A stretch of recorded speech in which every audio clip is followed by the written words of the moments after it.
بدبخت وہ نہیں جسے زمانے نے رلایا ہو، بدبخت وہ نہیں جسے زمانے نے رلایا ہو، بدبخت وہ ہے جس نے دل کسی کا دکھایا ہو۔ بسم اللہ الرحمن الرحیم، شروع اللہ کے نام سے جو بڑا مہربان نہایت رحم کرنے والا ہے، اور جس کے قبضۂ قدرت میں ہماری جان و مال اور عزت ہے۔ نبی پاک پر درود شریف پڑھنا بالکل مت بھولیے گا۔ میرے تمام دیکھنے والوں، سننے والوں اور جاننے والوں کو میری طرف سے السلام علیکم۔ ہمیشہ خوش رہیں، خوشیاں بانٹیں، اور جو اس دنیا سے چلے گئے ہیں ان کے لیے دعائیں مغفرت کریں، تاکہ کل کو کوئی ہمارے لیے بھی کرے اور ہمارے لیے بھی آسانی ہو۔ آج کا میرا ٹاپک ہے بدبخت، بد نصیب، جس کا معنی ہے بد نصیب، بد قسمت، محروم، سعادت، ایسا شخص جس کی زندگی میں خیر و بھلائی کم ہو، یا جو اپنی بدعمالی کی وجہ سے نقصان اور محرومی کا شکار ہو۔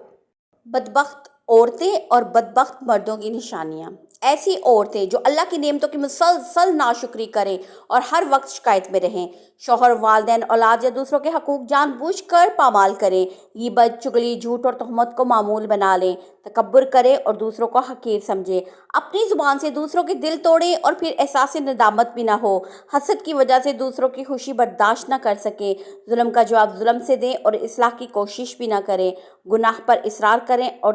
توبہ رجوع سے دور ہوتی جائیں، یہ ہیں بدبخت عورتیں۔ اور اب بدبخت مرد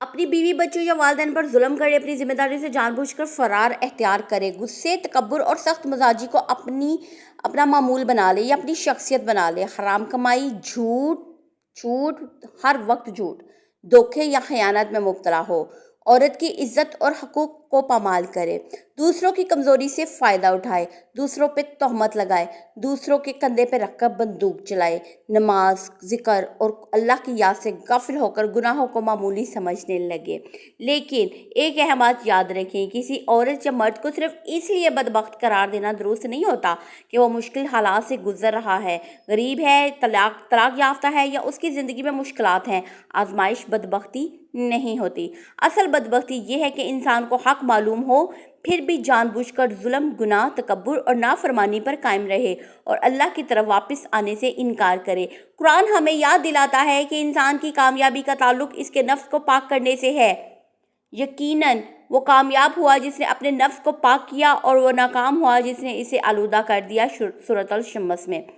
اس لیے بدبخت عورت یا مرد کی سب سے بڑی علامت دوسروں کو نقصان پہنچانا ہی نہیں بلکہ اپنے دل کو اللہ سے دور کر لینا بھی ہے، اور خوش نصیب وہ ہے جو غلطیوں کے باوجود توبہ کر کے خود کو بدل لے۔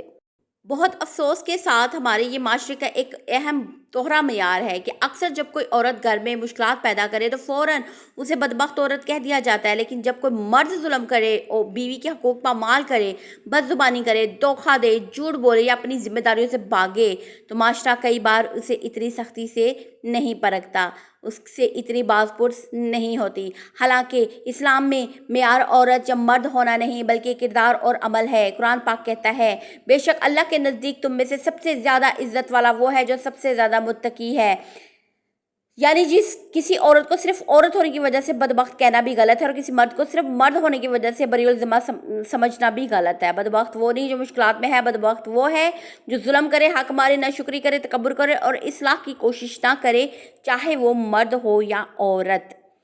اور ایک اور بات بہت ضروری ہے کہ مظلوم عورت کو بدبخت کہنا اور ظالم مرد کے ظلم کو مردوں سے غلطیاں ہو جاتی ہیں کہہ کر نظر انداز کر دینا، یہ انصاف نہیں ہے۔ یہی معیار اگر دونوں کے لیے یکساں ہو تو معاشرہ زیادہ عادل بن سکتا ہے۔ لیکن ہمارا المیہ ہی تو یہی ہے نا کہ ہم بدبخت عورتیں فوراً کہہ دیتے ہیں، بدبخت مرد کی طرف آنے سے پہلے ہم سوچتے ہیں کہ مرد تو کتنی تکلیفیں برداشت کر رہا ہے اور ان عورتوں کے لیے کتنا کچھ کر رہا ہے، تو وہ اس کے عورتوں کے حقوق اس کے ذمہ لگے ہیں، اس نے کرنے ہیں، اس میں کوئی اتنی بڑی بات نہیں ہے۔ اللہ تعالیٰ نے مرد کو طاقت دی ہے، اختیار دیا ہے، وہ کرے گا، اور اللہ تعالیٰ نے اگر عورت کو بھی دیا ہے تو وہ بھی کرے گی۔ اسلام میں کام کرنے سے منع نہیں کیا گیا ہوا، حدود مقرر ہے، کام کرنے سے منع نہیں ہے۔ اچھا، اسی طرح سے وہ عورتیں جو اصلاح میں وہ کرتی ہیں، شور کرتی ہیں یا اصلاح کی کوشش نہیں کرتی، وہ عورتیں جو حقیقت میں اپنے ہسبینڈ سے، اپنے شوہر سے ہر قسم کی سہولت لینے کے باوجود، جس میں صرف پیسہ ہی نہیں ہے، ایموشنلی، فزیکلی، فائنینشلی، ہر قسم کی دوسروں کے ساتھ سپورٹ، ہر قسم کے معاملات میں اگر اس کا ہسبینڈ اس کے ساتھ ہے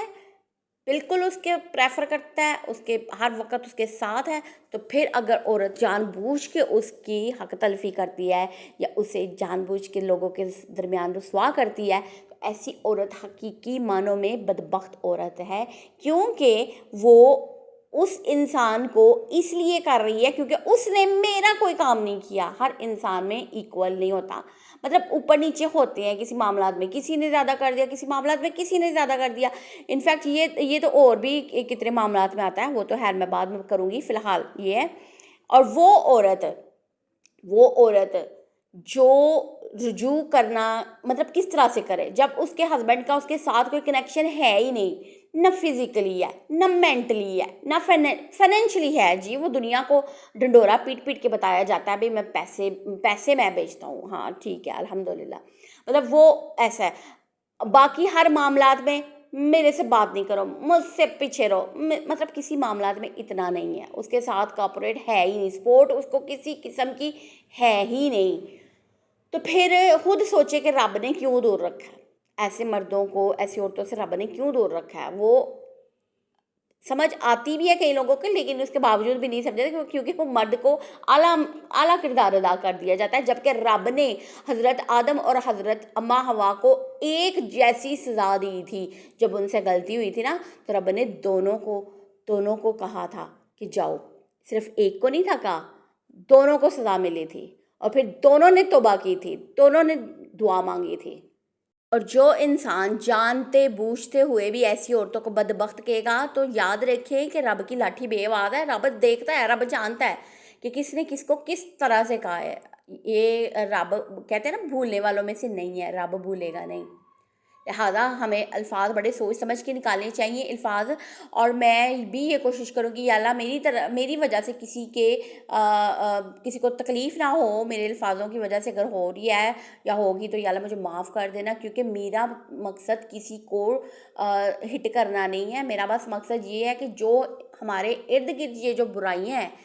اس کو اجاگر کرنا ہے۔ میں نے اپنے ارد گرد بہت سے ایسے واقعات دیکھے ہیں جس میں عورتیں گھل جاتی ہیں، اپنی زندگی کا بیڑا غرق کر دیتی ہیں، اور وہ آواز نہیں اٹھا سکتی۔ شوہر انتہائی بد کلامی کرتا ہے، گالیاں دیتا ہے، عزت نہیں کرتا، بچوں کو مارتا ہے، ڈانٹتا ہے، غصہ تکبر انتہا کا، لیکن عورت کو برداشت کرنا پڑتا ہے۔ وقت گزر جاتا ہے، اس کا وقت ایک گزر جاتا ہے۔ وقت بہت قیمتی چیز ہے، اپنے وقت کو ضائع مت کریں، یہ وقت دوبارہ لوٹ کر نہیں آنا جس کو آج ہم گنوا رہے ہیں لوگوں کے کہنے پہ۔ حتیٰ کہ جس انسان کو اس چیز کی اہمیت پتہ چل گئی نا، یا سمجھ آ گئی اس کو کہ ہاں بھئی میں اپنا وقت بدل سکتا ہوں، تو میرا خیال ہے کہ وہ کل کی بجائے آج ہی، وہ کہتے ہیں نا بلاول نے کیا کہا ہے ٹک ٹاک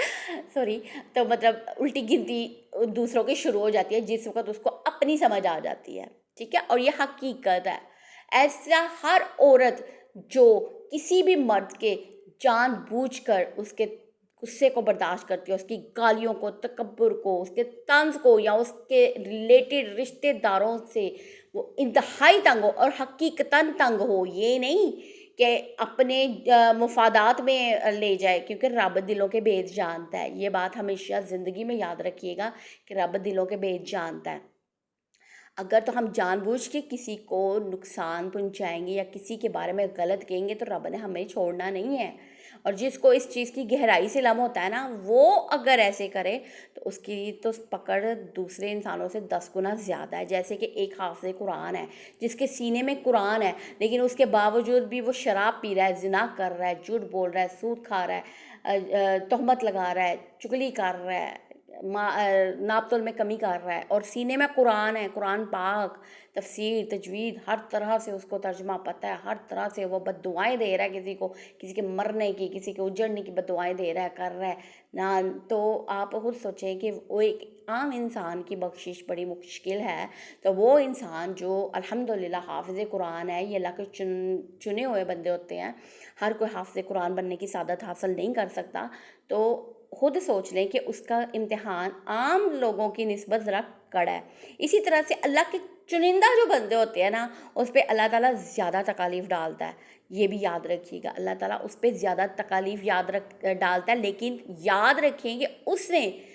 اس کے دل میں کسی کے لیے کھوٹ نہیں تھا، اس نے ہر چیز، ہر رشتہ دل سے نبھایا تھا، اس نے ہر چیز دل سے کی تھی، لیکن ہر ایک نے دل ہی توڑا اس کا، اور اس دل میں رب رہتا ہے۔ کوئی اس کے کسی کے آنسو دیکھے نہ دیکھے، کرے نہ کرے، کوئی اس کو انتہائی درجے کا گھٹیا ترین بھی